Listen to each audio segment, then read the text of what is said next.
ঢাকা সচিবালয়ে আজ সকাল থেকে একটি অস্বাভাবিক নীরবতা লক্ষ্য করা গেছে। পে কমিশনের দপ্তরে স্বাভাবিক কার্যক্রম চললেও গতকাল যে উত্তেজনা ছিল আজ তা নেই। রাতারাতি পরিস্থিতি বদলে গেছে। যে আশায় বুক বেঁধেছিলেন লক্ষ লক্ষ সরকারি কর্মচারী, সেই আশায় এখন সংশয়ের ছায়া। গতকাল রাত 10:30টায় অর্থ মন্ত্রণালয়ে একটি জরুরি বৈঠক হয়। সেই বৈঠকে উপস্থিত ছিলেন অর্থ উপদেষ্টা, পরিকল্পনা কমিশনের সদস্যরা এবং বাংলাদেশ ব্যাংকের একজন ঊর্ধ্বতন কর্মকর্তা। বৈঠক শেষে যা বেরিয়ে এসেছে তা সরকারি কর্মচারীদের জন্য হতাশাজনক। অর্থনৈতিক বাস্তবতার কারণে নবম পে স্কেল বাস্তবায়নে সরকার এখন আরও সতর্ক অবস্থান নিয়েছে। বৈঠকে উপস্থিত একজন কর্মকর্তা গোপনীয়তার শর্তে জানিয়েছেন, দেশের বৈদেশিক মুদ্রার রিজার্ভ, মূল্যস্ফীতির হার এবং আন্তর্জাতিক ঋণদাতাদের শর্ত বিবেচনা করে পে স্কেল বাস্তবায়নে নতুন করে ভাবতে হচ্ছে সরকারকে। আন্তর্জাতিক মুদ্রাকোষের সাথে সরকারের যে সমঝোতা রয়েছে তাতে সরকারি ব্যয় নিয়ন্ত্রণের শর্ত আরোপ করা হয়েছে। এর অর্থ এই নয় যে পে স্কেল বাতিল হচ্ছে, তবে বাস্তবায়নের পদ্ধতি এবং হার নিয়ে পুনর্বিবেচনা চলছে। প্রাথমিকভাবে যেখানে 50 থেকে 60% বেতন বৃদ্ধির কথা ভাবা হচ্ছিল, সেখানে এখন 35 থেকে 45% নামিয়ে আনার প্রস্তাব উঠছে। এই হ্রাসকৃত হার নিয়ে কর্মচারী সংগঠনগুলো কী প্রতিক্রিয়া দেখাবে, সেটি এখন দেখার বিষয়। বাংলাদেশ ব্যাংকের সর্বশেষ তথ্য অনুযায়ী দেশের বৈদেশিক মুদ্রার রিজার্ভ এখন $20 বিলিয়ন নিচে। আমদানি ব্যয় বৃদ্ধি এবং রপ্তানি আয় স্থবিরতার কারণে এই পরিস্থিতি সৃষ্টি হয়েছে। এই অবস্থায় সরকারি ব্যয় বৃদ্ধি করা অর্থনীতির জন্য ঝুঁকিপূর্ণ হতে পারে বলে মনে করছেন অর্থনীতিবিদরা। মূল্যস্ফীতির হারও এখন উদ্বেগজনক পর্যায়ে। গত মাসে মূল্যস্ফীতি ছিল 9.5%। পে স্কেল বাস্তবায়ন করলে বাজারে অর্থের যোগান বৃদ্ধি পাবে, যা মূল্যস্ফীতিকে আরও বাড়িয়ে দিতে পারে। সাধারণ মানুষের জীবনযাত্রার ব্যয় আরও বৃদ্ধি পাবে।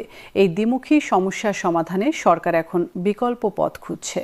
একটি সম্ভাব্য বিকল্প হিসেবে বিবেচনা করা হচ্ছে টার্গেটেড সাপোর্ট, অর্থাৎ সব গ্রেডে সমান হারে বেতন না বাড়িয়ে নিম্ন গ্রেডের কর্মচারীদের বেতন বেশি হারে বৃদ্ধি এবং উচ্চ গ্রেডের কর্মকর্তাদের বেতন কম হারে বৃদ্ধি। এতে সরকারি ব্যয় নিয়ন্ত্রণে থাকবে এবং যাদের সবচেয়ে বেশি প্রয়োজন তারা সুবিধা পাবে। উদাহরণস্বরূপ 20তম থেকে একাদশ গ্রেডের কর্মচারীদের বেতন বৃদ্ধি হতে পারে 50%, দশম থেকে ষষ্ঠ গ্রেডের 40% এবং পঞ্চম থেকে প্রথম গ্রেডে 30%।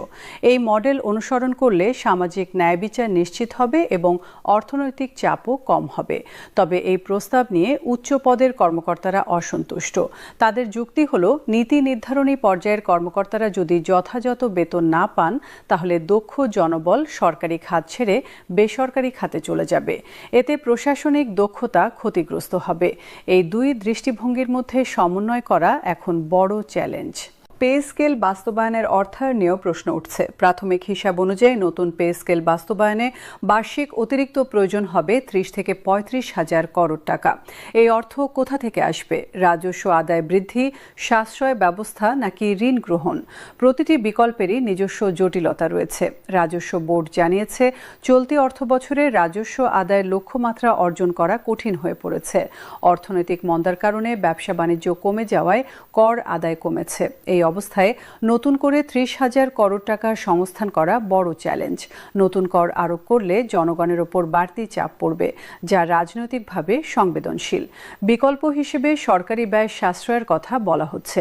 অপ্রয়োজনীয় প্রকল্প বন্ধ করা, প্রশাসনিক ব্যয় কমানো এবং দুর্নীতি রোধের মাধ্যমে অর্থ সাশ্রয় করা যেতে পারে। তবে বাস্তবে এই সাশ্রয় কতটা হবে তা নিয়ে সংশয় রয়েছে।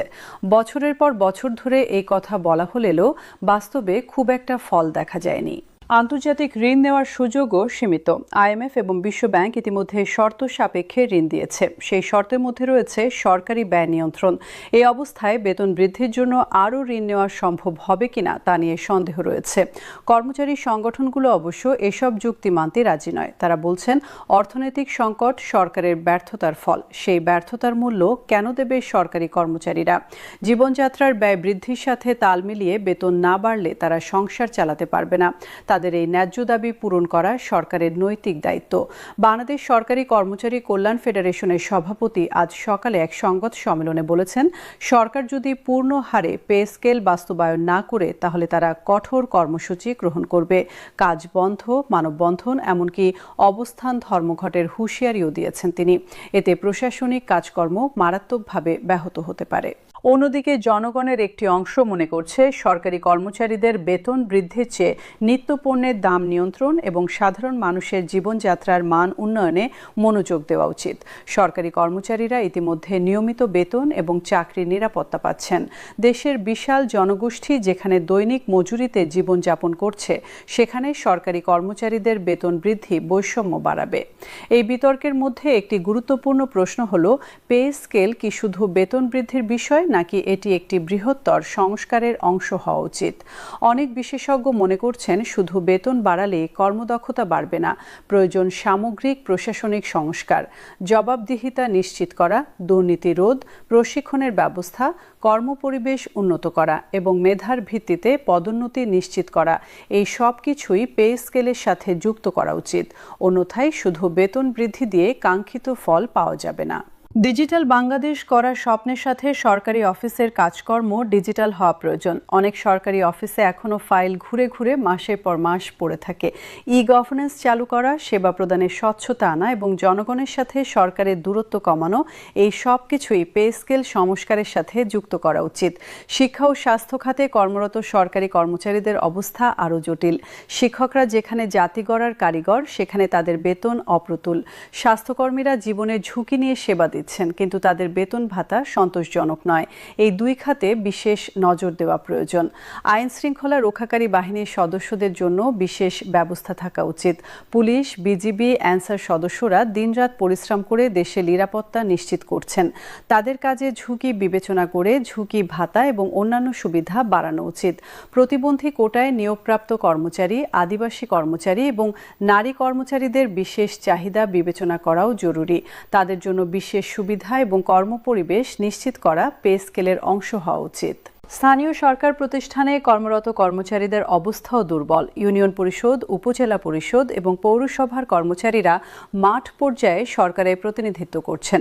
তাদের বেতন ভাতা কেন্দ্রীয় সরকারের কর্মচারীদের চেয়ে অনেক কম। এই বৈষম্য দূর করা প্রয়োজন। চুক্তিভিত্তিক কর্মচারীদের ভবিষ্যতও অনিশ্চিত। সরকারি অফিসে এখন অনেক চুক্তিভিত্তিক কর্মী কাজ করছেন।